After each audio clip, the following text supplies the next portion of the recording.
Hello friends, welcome to Smile Talk paramedical channel. K E ಮುಖಾಂತರ KCET online application ಬಗ್ಗೆ ಒಂದು ಮಾಹಿತಿಯನ್ನು ಅಪ್ಡೇಟ್ ಮಾಡಲಾಗಿದೆ ಆಫಿಷಿಯಲ್ ವೆಬ್ಸೈಟ್ ಬಗ್ಗೆ. ಸೊ ಅದರ ಬಗ್ಗೆ ಈ ಒಂದು ಮಾಹಿತಿ ಇರುತ್ತೆ. ಈಗಾಗಲೇ ಇವತ್ತು ಸಂಜೆಗೆ ಒಂದು ಅಪ್ಡೇಟನ್ನು ಮಾಡಲಾಗಿದೆ. ಏನು ಮಾಹಿತಿ ಅಂತಂದರೆ, CET 2024ಕ್ಕೆ ಆನ್ಲೈನ್ ಅರ್ಜಿ ನೀಡುವ ಮಾಹಿತಿ ಕ್ಲೈಮ್ಸ್ ತಿದ್ದುಪಡಿ ಮಾಡಿಕೊಳ್ಳೋ ಕುರಿತು. ಅಂದರೆ ಈಗಾಗಲೇ ಅವ್ರು ಏನು ಮಾಡಿದ್ರು ಅಂದರೆ 1/4/2024ರಿಂದ ನಿಮಗೆ ತಿದ್ದುಪಡಿ ಮಾಡ್ಕೊಳ್ಳಿಕ್ಕೆ ಅಂದರೆ ಎಡಿಟಿಂಗ್ ಆಪ್ಷನನ್ನು ಬಿಡ್ತೀವಿ ಅಂತ ಹೇಳಿದರು ಹಿಂದಿನ ಒಂದು ಆದೇಶದಲ್ಲಿ.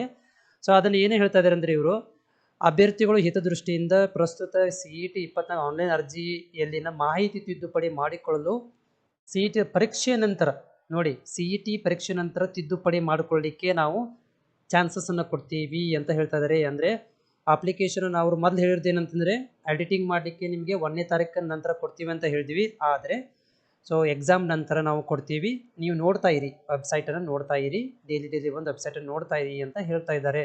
ಇದು ಯಾರೆಲ್ಲ ವಿದ್ಯಾರ್ಥಿಗಳು ಎಡಿಟಿಂಗ್ ಆಪ್ಷನ್ ಸಲುವಾಗಿ ಕಾಯ್ತಾ ಇದ್ರು ಅಂಥ ವಿದ್ಯಾರ್ಥಿಗಳಿಗೆ ಎಡಿಟಿಂಗ್ ಆಪ್ಷನನ್ನು ಎಕ್ಸಾಮ್ ನಂತರ ಬಿಡಲಾಗುತ್ತೆ ಅಂತ ಮಾಹಿತಿ. मेरा ये चैनल सब्सक्राइब करें और मेरे हर अपडेट आपको मिले, इसके लिए बेल आइकन जरूर दबाइएगा.